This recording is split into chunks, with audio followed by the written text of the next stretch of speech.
Assalamualaikum warahmatullahi wabarakatuh. Selamat datang di podcast Waki. Nah, jadi teman-teman, kali ini kita akan membahas mengenai keutamaan doa. Bersama saya Sabila Bintara, dan di samping saya sudah ada Kak Lutfi Amirul sebagai narasumber kita pada hari ini.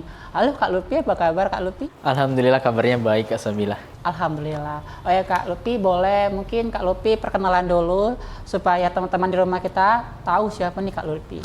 Terima kasih atas kesempatannya Kak Sabila. Untuk teman-teman yang sedang mendengarkan podcast di rumah, kenalin teman-teman, nama aku Muhammad Lutfi Amirul Mukminin. Tapi teman-teman di kampus sih sering manggil aku dengan panggilan Lutfi Amirul. Saat ini aku sedang berkuliah di Universitas Sriwijaya jurusan Ilmu Komunikasi, dan saat ini sedang diamanahkan menjadi koordinator eksternal di Wahana Kerohanian Islam FISIP Unsri. Untuk kesibukan saat ini sih sedang menyiapkan sebuah proyek atau proker untuk menyambut mahasiswa FISIP Unsri nantinya. Jadi untuk teman-teman yang sedang berjuang di luar sana untuk masuk Universitas Sriwijaya khususnya FISIP, tetap kuatin usahanya dan perbanyak berdoa kepada Allah Subhanahu wa taala. Masya Allah, luar biasa teman-teman, sangat sibuk sekali sepertinya Kak Lutfi ini. Nah, tadi Kak Lutfi sudah menyinggung nih tentang doa. Kira-kira menurut Kak Lutfi sendiri, apa sih doa itu? Kira-kira keutamaan doa itu apa ya? Baik, untuk doa sih sebenarnya doa itu adalah senjata utama bagi seorang muslim. Bagaimana caranya untuk bisa lebih mendekatkan dirinya kepada Tuhan, yaitu Allah sebagai Rabb-nya, itu salah satu wasilahnya, salah satu pintunya adalah dengan doa. Oleh karena itu, Allah buka perintah berdoa di Al-Baqarah ayat 186 dengan indah sekali kata-katanya. Allah seakan-akan berbicara kepada Nabi Muhammad, dan ayat ini diperuntukkan untuk umatnya Nabi Muhammad. Kata Allah, "Wa iza sa'alaka ibadi anni fa inni qarib." Katakan wahai Muhammad, kalau hamba-hambaku bertanya tentang aku, ini qarib, kata Allah, aku itu dekat sama mereka. Kedekatan yang dimaksud di sini bukan kedekatan secara fisik saja, tapi kedekatan secara hati dan ruhnya. Orang banyak yang berdekatan secara fisik tapi hatinya tidak berdekatan. Tapi orang-orang yang sudah berdekatan secara hatinya, pasti fisiknya juga berdekatan. Uji budak watad da'i dadaan, bahwa aku pasti akan mengabulkan doa hamba-hambaku. Ada kata pasti yang Allah berikan di dalam Al-Quran, bahwa Allah sudah berjanji bahwa Allah nggak akan pernah buat kecewa hamba-hambanya yang sudah mengadahkan tangannya untuk berdoa kepadanya. Oke, baik Kak Lutfi. Nah, tadi Kak Lutfi kan udah bilang pasti dikabulkan nih doa kita. Kira-kira ada nggak sih Kak Lutfi tips dan trik biar doa kita tuh dijabah sama Allah Subhanahu wa taala? Baik, untuk tips dan trik sendiri sebenarnya sudah dikisahkan, sudah ada di dalam Al-Quran. Allah abadikan kisahnya di Al-Quran surat Maryam dari ayat 2 sampai ayat 15. Kata Allah bahwa Nabi Zakaria ini sudah 80 tahun teman-teman doa sama Allah, minta sama Allah untuk dianugerahkan seorang anak, tapi doanya belum diijabah sama Allah. Allah buka kisahnya di surat Maryam dengan kalimat yang indah. Kata Allah, "Zikru rahmati rabbika 'abdahu Zakaria idz nadahu rabbahu nidaan khafiyya." Kata Allah, Nabi Zakaria itu kalau doa sama Allah nidaan khafiyya. Tips yang pertama, trik yang pertama dari Nabi Zakaria, kalau doa sama Allah, coba deh cari kalimat-kalimat yang indah, kalimat-kalimat yang romantis, gunakan nada-nada yang indah dan menyejukkan agar doa kita cepat sampai kepada Allah. Bagaimana bentuk doa Nabi Zakaria? Qala rabbi inni wahanal azmu minni washta'ala ar-ra'syu syaiba wa lam akum bidu'aika rabbi sakiya. Ya Allah, tulang saya lemah, rambut saya sudah beruban semuanya, tidak ada satu helai pun yang hitam. Tapi saya tidak pernah berputus asa untuk minta dan berdoa kepadamu.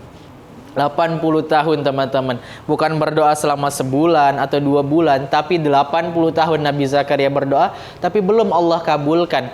Tulangnya sudah lemah dengan kata-kata yang indah dan lembut. Wa inni khiftul mawaliya min warai. Ya Allah, saya takut sepeninggalan saya nanti tidak akan ada yang meneruskan dakwah saya, sedangkan Bani Israel ini mudah sekali terpengaruh.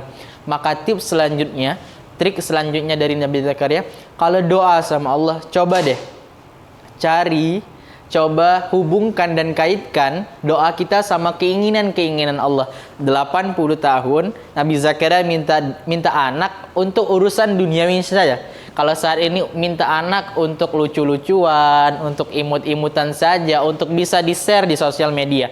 Tapi saat ini diabadikan dalam Al-Qur'an ini, Nabi Zakaria minta anak untuk bisa meneruskan dakwanya. Fahabli min ladunka waliya, maka anugerahkan saya satu orang anak laki-laki ya Allah untuk bisa meneruskan dakwah saya.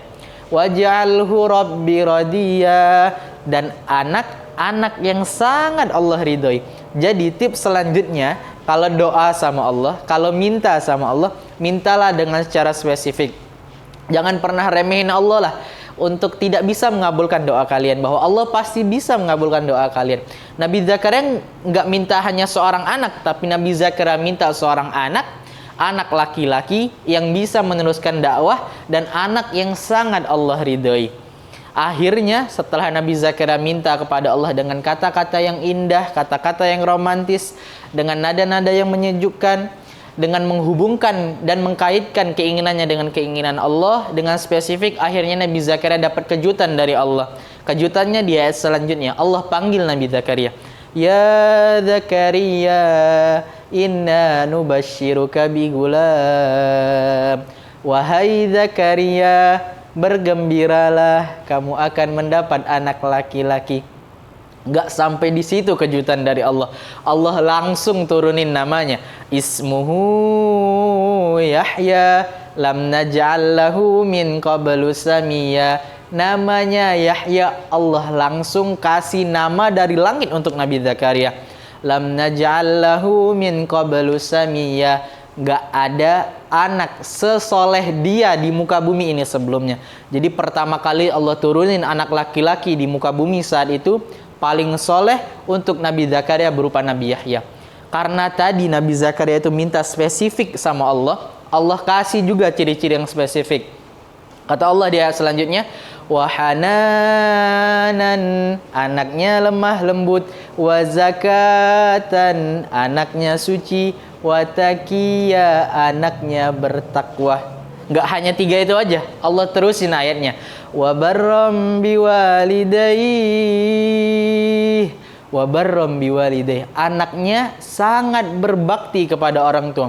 Birrul walidain banget deh Nabi Yahya ini, sangat berbakti kepada Nabi Yahya dan istrinya. Wabarram biwalidayhi walam yakun jabbaron asyiya, gak pernah berlaku kasar dan gak pernah bermaksiat nih Nabi Yahya. Emang benar anak paling soleh yang Allah turunin untuk Nabi Zakaria. Karena tadi Nabi Zakaria minta sama Allah dengan kata-kata yang indah, dengan nada-nada yang menyejukkan. Allah tutup kisahnya dengan nada yang indah pula, dengan kata-kata yang romantis pula. Wassalam, Allah jaga Nabi Yahya. Nabi Zakaria bertanya, jaga dalam apa ya Allah? Wassalamun alaihi yauma wulida, Allah jaga dia ketika dia lahir. Wa yauma yamutu, ketika dia wafat. Wa yauma yub'atsu hayya, ketika dia dibangkitkan. Dijaga dunia akhirat sama Allah. Siapa sangka 80 tahun sudah berdoa, sudah tua Nabi Zakarianya, istrinya sudah menopause, divonis oleh dokter mustahil punya anak, tapi Allah yang punya mau. Kun, terjadi, maka fayakun, terjadilah. Kalau kita bisa bermunajat sama Allah, kalau kita minta sama Allah dengan hal-hal yang baik, maka Allah pasti akan kabulkan. Maka kalau nggak dikabulin di dunia, Allah akan kabulin di akhirat. Nanti di hari kiamat ada seorang hamba bertanya kepada Allah ketika Allah memberikan amalan catatan baik kepadanya. Ya Allah, saya tidak pernah melakukan kebaikan ini, tapi kenapa di buku amalan catatan ini sangat banyak kebaikan yang saya berikan? Kata Allah, wahai hambaku, itu adalah bentuk ijabah doa yang belum sempat aku ijabah di dunia, maka aku akan ijabah di akhirat. Dan hamba itu berkata kepada Allah, ya Allah, kalau aku tahu seberapa besar dan seberapa banyak bentuk ijabah yang engkau berikan di akhirat, maka aku akan berdoa di dunia bahwa semua doa-doaku engkau kabulkan saja di akhirat, ya Allah. Maka jangan pernah putus asa, jangan pernah ngerasa kecewa kalau Allah belum kabulin, karena Allah sangat tahu apa yang kita butuhkan, bukan apa yang kita inginkan. Masya Allah, syukran kasiron Kak Lutfi atas tip dan triksnya tadi. Nah, buat teman-teman di rumah, dari apa yang diceritakan oleh Kak Lutfi tadi, semoga dapat diambil hikmahnya tentang cerita Nabi Yahya tadi. Nah, teman-teman mungkin bisa aku beri kesimpulan dari apa yang disampaikan tadi, bahwasanya sebagai hamba Allah, janganlah pernah kita sekali-kali berputus asa dalam berdoa, karena Allah itu maha mendengar doa-doa hambanya. Nah, Kak Lutfi, sebelum kita tutup podcast kita pada hari ini, boleh Kak Lutfi berikan sepatah dua patah terlebih dahulu. Boleh, silakan Kak Lutfi.